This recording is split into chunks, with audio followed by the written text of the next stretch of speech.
అందరికీ జై భీమ్, జై మాదిగా, జై బీసీ. ఈరోజు నిజంగా రేపు జరగబోయే ఫిబ్రవరి 7 1000 లక్ష డబ్బులు 1000 గొంతుల కార్యక్రమానికి ఇచ్చేసినటువంటి ప్రతి ఒక్కరికి, నా మాదిగా సోదరులందరికీ పేరు పేరు ప్రతి ఒక్కరికి జై భీమ్ తెలియజేస్తా ఉన్నాను. నిజంగా ఒక నిప్పు కనుక ఉదయించి 30 సంవత్సరాలు ఇచ్చి ఈ నిప్పు రవ్వ ఈ రోజు రగులుతుంది అంటే అది మందకృష్ణ మాదిగ పెట్టిన బిగ్. ఎందుకంటే ఈ రోజు 30 సంవత్సరాలు సుదీర్ఘ పోరాటం చేసినటువంటి చరిత్రని చీల్చాల్సిన ఎన్నో విషపాములు ఉండింటాయి. కానీ మరి మన జాతి కోసం ఎంత కష్టపడ్డాడు, ఎవరి కోసం కష్టపడ్డాడు. అదే ఈ రోజు ఇంతకుముందు ఆ సార్ మాట్లాడాడు, మన జాతి కోసం ఎవడు పనిచేస్తుంది చెప్పండి. ఇదే మందకృష్ణ మాదిగ అన్న లేకపోతే ఈ రోజు వర్గీకరణ అయ్యేదా? ఒకసారి ఆలోచన చేయండి.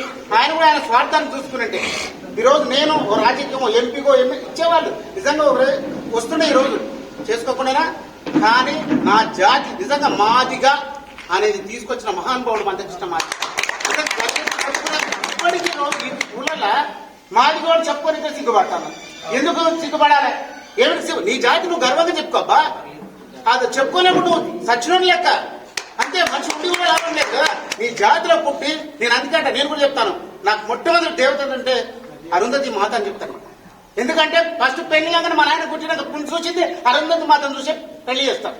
ఎవరు అరుంధతి మాత? మరి మాదిగల బిడ్డ కాదా?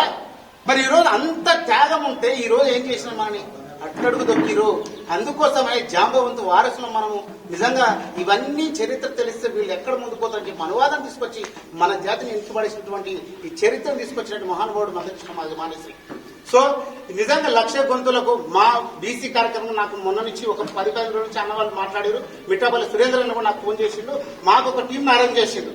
అయితే రేపు బహుశా ఆ టీం మధ్యాహ్నం వరకు కోడంగల్కు వచ్చేస్తుంది. దీనికి ముఖ్యంగా దరు అంజన్న, బైరాజ్ మోహన్ అండ్ వెంకటాచార్య సింగర్ వీళ్ళంతా కలిసి ఒక వెహికల్ తీసుకున్నారు, వస్తున్నారు. అయితే నాకు నిన్న వారి నుంచి చెప్తున్నారు. అయితే ఈ రోజు నేను ఏమనుకున్నాను, ఆల్రెడీ నిన్న ఫోన్ చేసి చెప్పినాడు, సార్ ఇట్లా ఉంది అని అంటే సరే ఆ విషయం ఇక్కడ చెప్పొచ్చు అని చెప్పి నేను నిన్న మెసేజ్ కానీ ఇక్కడ కూడా పెట్టలేదు.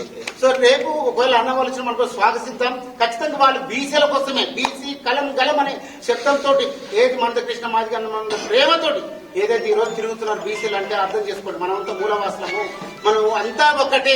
ఎవడైతే బీసీ వాడు ఆలోచన చేయాలి. ఇంకా తెలివి తక్కువ దద్దమ్మలు ఉన్నారు బీసీ వాళ్ళు. అసలు మనం ఎక్కడి నుంచి వచ్చినాం ఏంటన్నది కొంచెం ఆలోచన చేయాల్సిన అవసరం ఎంతైనా ఉంది కూడా తెలియజేస్తాను. కాబట్టి ఈరోజు ఖచ్చితంగా బీసీలు ఎస్సీ వర్గీకరణకు మందకృష్ణ మాదిగకు ఎండని ఉంటాము. ఖచ్చితంగా ఆయన పోరాటంలో మేము కూడా భాగస్వాములు చెప్పి రావడం జరిగింది. ఖచ్చితంగా ఏదైతే ఈ బీసీలు ఇప్పుడు ఉన్నట్టు వాళ్ళు చెప్తున్నారు, ఈ 3 మండలం నారాయణపేట వరకు కూడా మాకు టూర్ అనేది ఇచ్చే. ఖచ్చితంగా బీసీల నా వంతుగా నేను దగ్గర ఇక్కడ బీసీలకు 2 వెహికల్స్ అరేంజ్ చేసినాం ఆల్రెడీ. నేను ఒక మద్దూరు మండలం కూడా మన బీసీలు ఒక 2-3 వాళ్ళతో మాట్లాడు, వాళ్ళకు 2 వెహికల్స్ కేవలం బీసీలను తీసుకొస్తే ఆ చైతన్యం తెలుస్తుంది. కాబట్టి ఆ చైతన్యం రావాలంటే మందకృష్ణ మాదిగ మనకు స్ఫూర్తి. నిజంగా ఆ స్ఫూర్తి రావాలంటే బీసీలకు ఇంకా తెలివి ఉండాలా. ఎందుకంటే ఇప్పుడు జ్యోతిరావుపురం గురువు వశీకరించినటువంటి అంబేద్కర్ మరి మేమెందుకు రారు? ఈ రోజు వర్గీకరణకి ఇంత 35 సంవత్సరాల నుంచి పోరాటం చేసినప్పుడు మీ బీసీలకు ఎవరైనా చేస్తున్నాడా? మరి వర్గీకరణ చేసినప్పుడు ఎవరైనా మాట్లాడిందా? కొన్ని ఈడబ్ల్యూ స్కీమ్ వచ్చినప్పుడు బీసీలకు ఉద్యోగాలు పోతే ఎవరైనా మాట్లాడిందా? లేదు కదా. అందుకోసం ఖచ్చితంగా మందకృష్ణ మాదిగ మాకు సపోర్ట్ చేస్తాడు.